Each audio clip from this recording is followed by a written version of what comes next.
The World Interfaith Harmony Week. The World Interfaith Harmony Week takes place every year at the United Nations, proposed by King Abdullah II and Prince Ghazi bin Muhammad of Jordan in 2010. World Interfaith Harmony Week takes place during the first week of February, this year from February 1st to 7th, and aims to promote harmony among all people regardless of their faith. In this context, we here at EWTN TV UN Blog want to dedicate this and our upcoming program to interfaith dialogue for understanding other religions, that is, those to which one does not belong. Our guest today is a leader, an Imam of the Ahmadiyya Jamaat community in Argentina. He himself is German and is very involved in interfaith dialogue, interfaith cooperation. Marwan Gill, our guest today, was invited to a personal audience with Pope Francis late last year, and a few days ago to the National Prayer Breakfast in Washington D.C.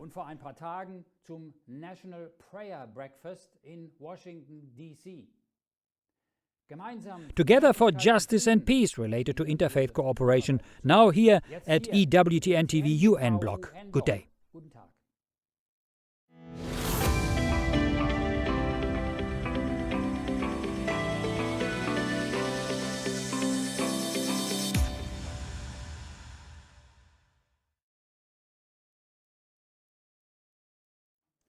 The Ahmadiyya Jamaat is the most persecuted Muslim community and is rejected by many Muslims as non-Islamic because of its dissenting doctrines, and its followers are religiously discriminated against and even persecuted in some countries.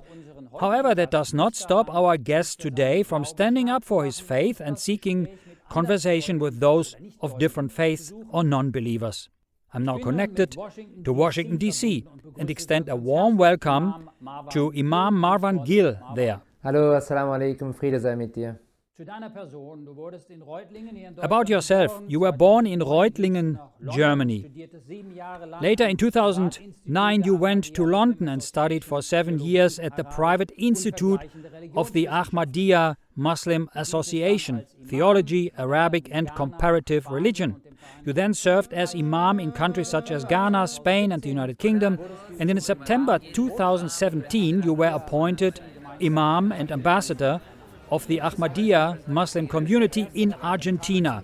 You live in Argentina and are the first representative of your spiritual leader, Caliph Hazrat Mirza Masroor Ahmad. You currently are in Washington and at this moment in the American Fazl Mosque, the first and oldest mosque in Washington, founded in 1950. However, the reason for your trip was different. Yes, exactly. I'm currently in Washington, D.C. at the oldest mosque.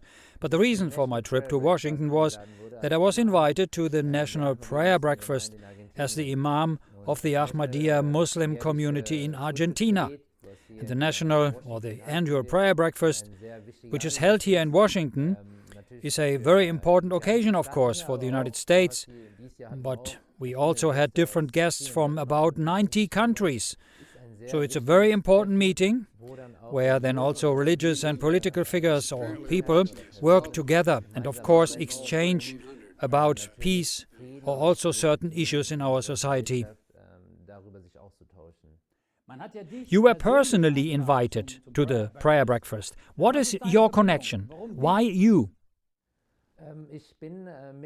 I'm a member of the Argentine Congress, where a monthly prayer is carried out, in which various religious but also former political representatives, also deputies, participate.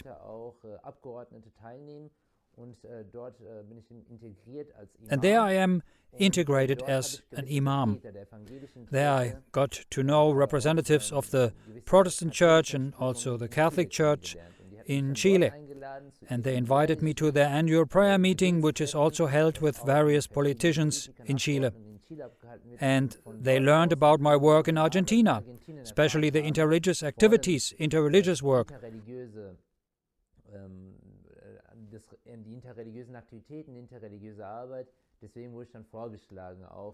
I was then proposed to participate here as well, and then received a very warm invitation. And that is the background why I am here, why I was invited.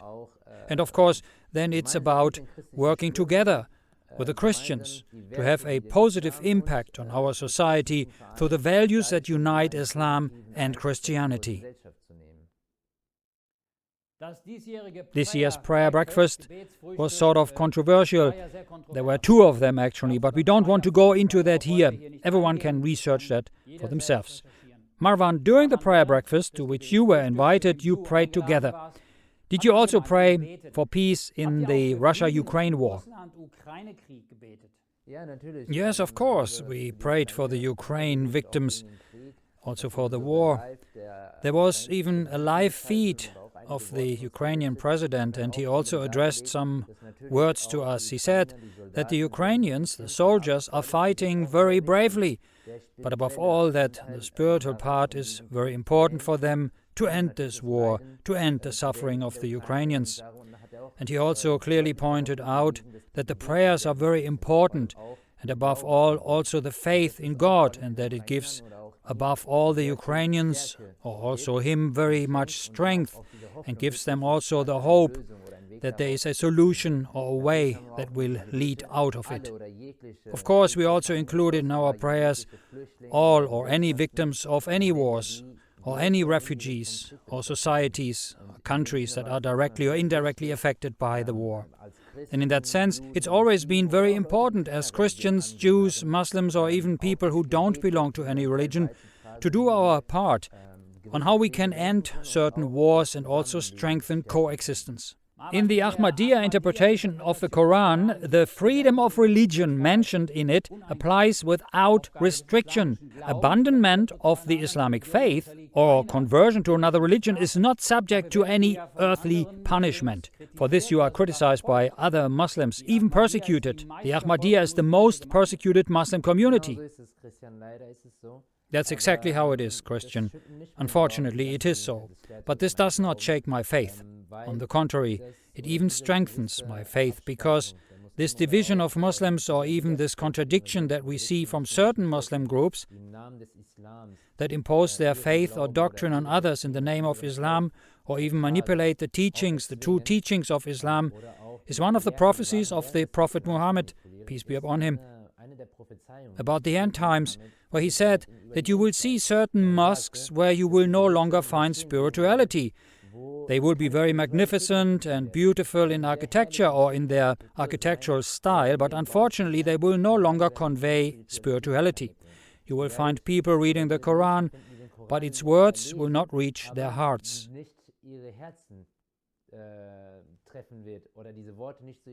To that point that he said that in the end times you will find certain scholars who will be the worst creatures or creation on earth. And by that he means especially any Muslim scholars who teach violence in the name of Islam, or who radicalize young people or even incite them to violence, to terrorist actions.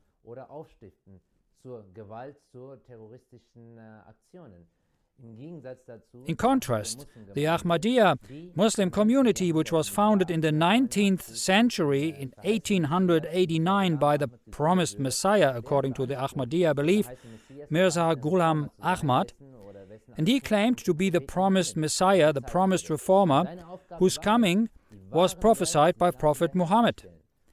And his mission was to restore the true teachings of Islam, and that includes that any form of coercion of faith by Islam was categorically rejected.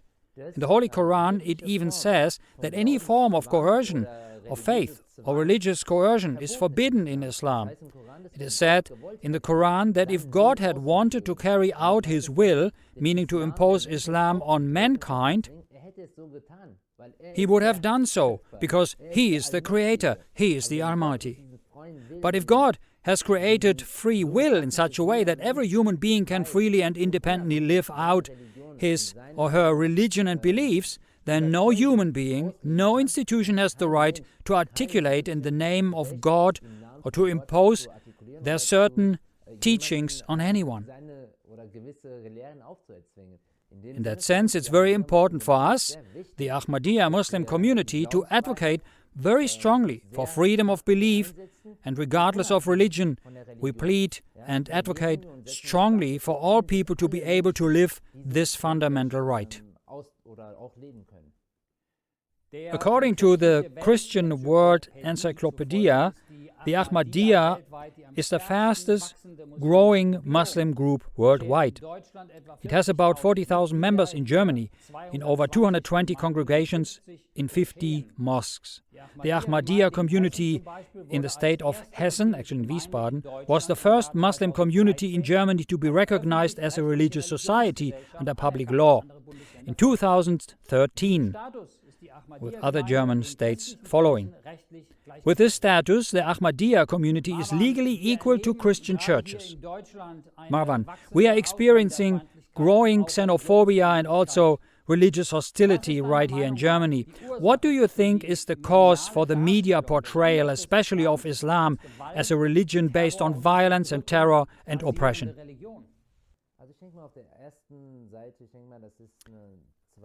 Well, I think that a two-sided analysis is necessary here. On the one hand, of course, there should be self-criticism from the Muslim community or from the Muslim world. There are certain problems. We have internal problems that we have to overcome. And for that, it is necessary that the Muslim communities speak up and speak out, that is, against certain extremist violence or terrorist groups. That's where you also have to be vocal and also communicate the true Islamic teachings or values. And that is the case with us. We as Ahmadiyya Muslim community are against any context where people try to bring Islam into other things or stain it. We are very vocal about that and have a very clear stance on values. Our auspicious reformer has also explicitly stated that in the present time, no Muslim may use or manipulate jihad or use it to harm others. Islam categorically rejects it. The Holy Prophet, peace be upon him, even portrayed Muslims or their self-definition that they should grant peace and respect or security to others through their hands and through their tongue. On the other hand, of course, I think the importance of the media in Germany to present the true teachings of Islam and to distinguish what a Muslim does and what Islam teaches. Because it has happened not only in the context of Islam, but also in other religions. You have followers who don't necessarily express or practice the teachings of their religion, and you also see an unfair presentation about Islam. Case in point, for example, when a white person, now in the United States or even other countries, from a Christian community carries out a terrorist attack, often in the media his religious affiliation is not stated, but often referred to as a psychopath or related to his psychological condition. And the same case if a person from an Asian background, but from a Muslim family, before even investigating the case, it is often already presented as a jihadi, as an Islamist, or in connection with Islam. So I think that is very important to analyze fairly, to analyze professionally, and to distinguish what Islam teaches and certain Muslims who are not a great example of the teachings of Islam or do not teach them. That's where you should differentiate, and I'm convinced that every religion is rooted in the concept that you love God by expressing respect or love for your neighbor, and that also unites us as Christians, as Jews, as Muslims. And there are many more values that unite us than doctrines that differentiate us or that divide us, and that's where it's important to pick up and develop our relationship from there. Marwan, last September, you, among others, had the opportunity to meet Pope Francis in Rome. The meeting took place in his office at the Vatican, and in addition to you, a representative of your community in Italy and 2 Jewish representatives from Argentina were also present. In a way, it was for you an almost historic moment, because it was the very first time that a current pope received a delegation from the Ahmadiyya Muslim community in a private audience. What connections do you, your community, have with the Catholic Church? Yes, we work very closely with the Catholic Church in Argentina, but also worldwide. The Ahmadiyya Muslim community is known for, and for us it is actually already part of the normality, that we seek dialogue with other communities, with other religions. Our motto is love for all, hate for none, which in a way resonates the teachings and the values of Islam. And for me, of course, it was a very special moment when I was invited by the Vatican to visit Pope Francis and have this private audience with him. And I feel very honored, also because I work in Argentina, and for us, he is also the Argentine Pope. In that sense, of course, it was a very special moment, and we were able to exchange ideas very extensively. I also felt something very personal in the audience with the Pope. From the very beginning, I felt that it was also a personal bond. It was not a meeting between Muslims and Christians, but between two spiritual people who are on the same quest and also on the same mission. Of course, the Pope has his enormous importance within the Christian world.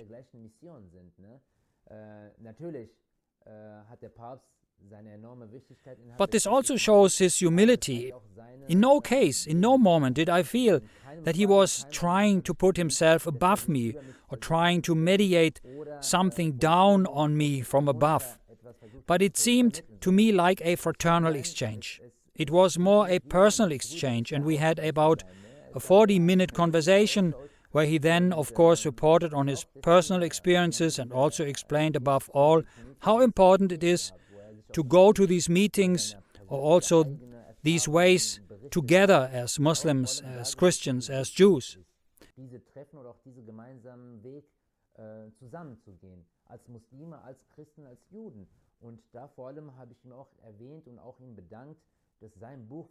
And above all, I also thanked him for his book Fratelli Tutti, which is a very great contribution to our society, especially now with Ukraine, Russia, also Palestine, Israel, also Syria, also other countries. Such conflicts that cause us great concern.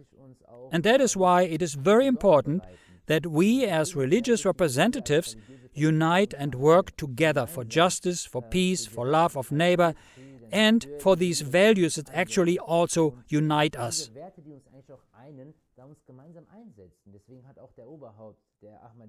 That is why the head of the Ahmadiyya Muslim community, the fifth Caliph, His Holiness Mirza Masroor Ahmad, after I asked him to present a personal letter to the Pope, also wrote a personal message to the Pope, which I then conveyed. And as a result, the Pope also personally dedicated his book Fratelli Tutti to the Holiness, the Caliph. And in that sense, of course, I feel very honored to serve or function as a bridge between the two religious leaders. And for me, it was also a great honor to have all this, also this personal connection with the Pope and also with the Vatican. And of course, I work very closely with the Catholic Church, and the idea now is also, based on this audience, to find more bridges and also to do more joint initiatives and activities, not only in Argentina, but all over the world.